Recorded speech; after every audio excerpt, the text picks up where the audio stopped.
Hi sir, welcome to Jamura.com. It was very interesting to watch your documentary on Girish Kasarwalli and listen to you speak after that. You've had an interesting journey.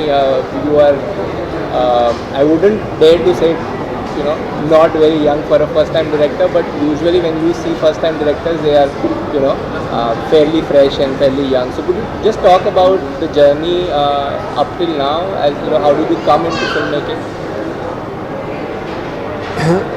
Well, I come from a place called Lucknow. It's a small town. Not anymore.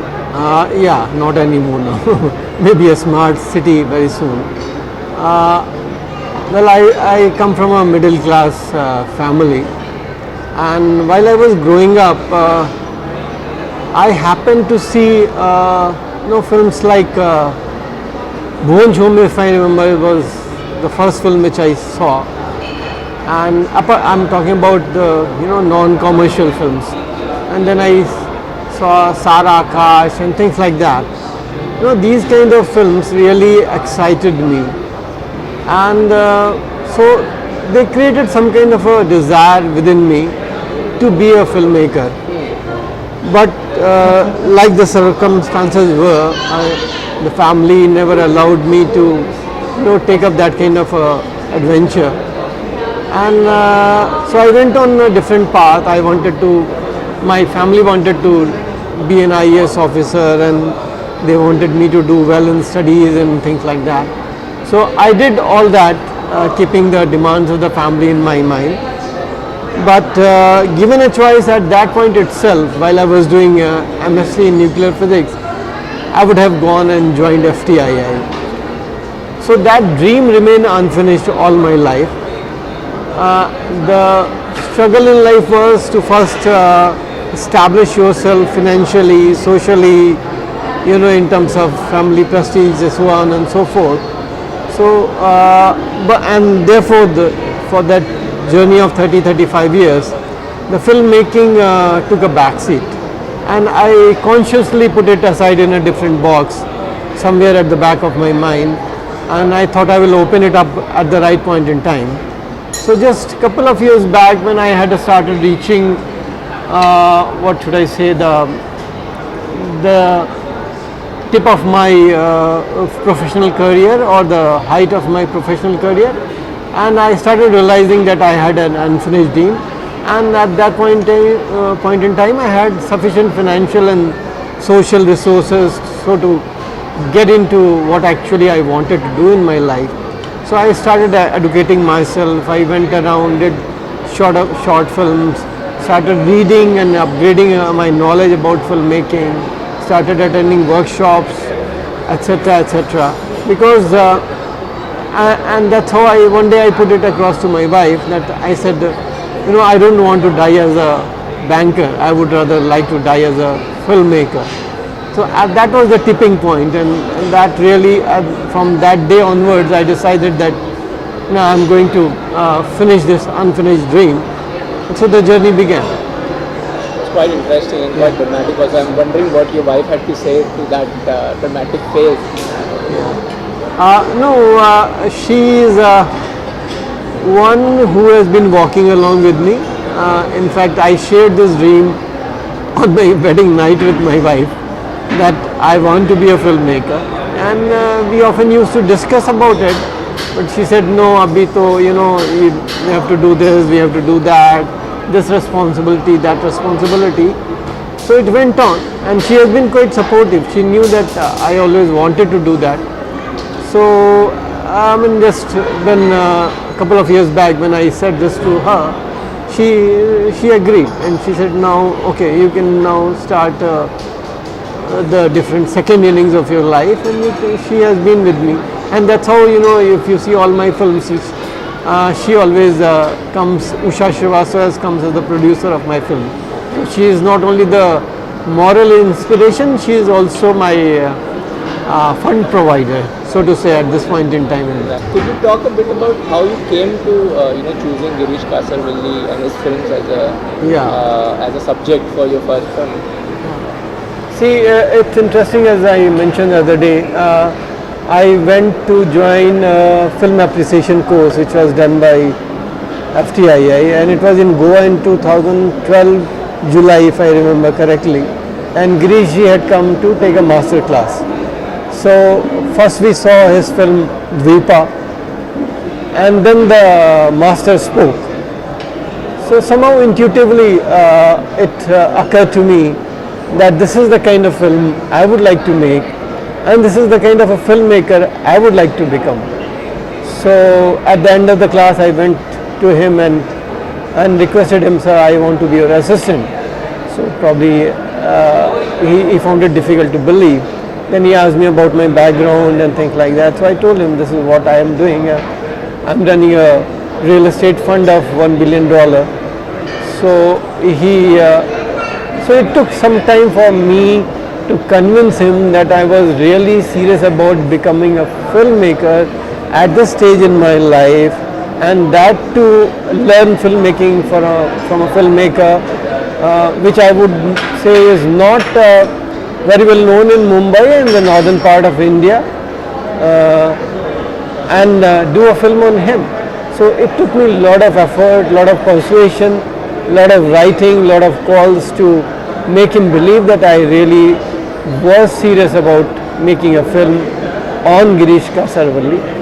See, another reason I must confess why I chose Girish Kasarvalli was that I felt, I was learning myself. I was wanted to upgrade my, the craft of filmmaking. So I didn't know about these idioms and language and the grammar. I had read about those things in theory. But I thought, while if I make a film on a filmmaker, that will give me an opportunity to study his film very scientifically, analytically, and also reason out with him as to why did he do this, why did he do that. So in the process, probably I would learn as a filmmaker. So while making this film, two things have happened. One is that I found him very inspirational. I found him to be an underdog. That's why I decided to make, and I liked his style of filmmaking, which is very, very bereft of frills and jargons. It's very simple approach, simple issues, simple human beings, simple characters, but with a lot of meaning. And that's what I thought was cinema is all about. We have to create different meanings. We have to create, meanings out of very simple things. So, and therefore I chose him as a subject because it gave me an opportunity to read his mind, get insight from him as to what is filmmaking. So this journey has been very fruitful for me. Although it's very satisfying to know that I've made a film on Girish and it's being appreciated the world over. It has been screened in Dhaka and so many other international film festivals as well. And it has upgraded my knowledge and my confidence of films making in the area of filmmaking. So now I can say with confidence that I am ready for my big film, and that was the dream. So that's how the journey has been. Interesting way to go about it. Could you talk a bit about the structure of the documentary? When you were shooting, did you already have something in mind, or did you do it on was the film made on the edit table, or how did it evolve? Yeah, honestly, I just jotted down few things which I wanted to screen. For example, I wanted to screen while he was working. So I went to his set when he was working and shot him. I went to his village and went to his childhood issues. I went to his friends and family and shot about them. But I was not clear about what is going to be the structure, what is going to be the narrative of the film. It's only when we finished this film and we were going and I was sitting with my editor that we came out something like metaphors. I mean, the whole film is structured around the kind of metaphors he uses in each and every scene which he creates.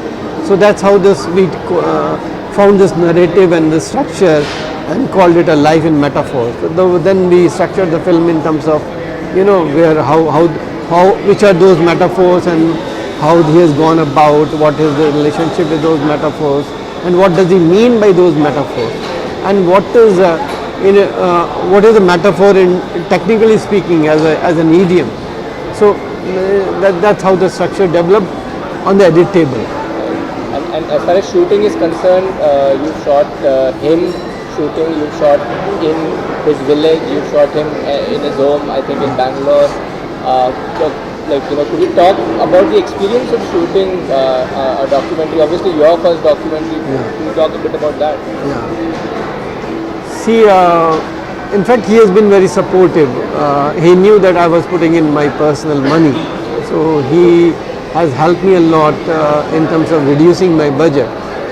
So it's like, when he was shooting for some other film, like when he was shooting for Anantamurthy, he told me, I'm shooting this film, why don't you come and join? So I went, I took the, made use of that opportunity and shot him while he was shooting. So it saved me some amount of cost.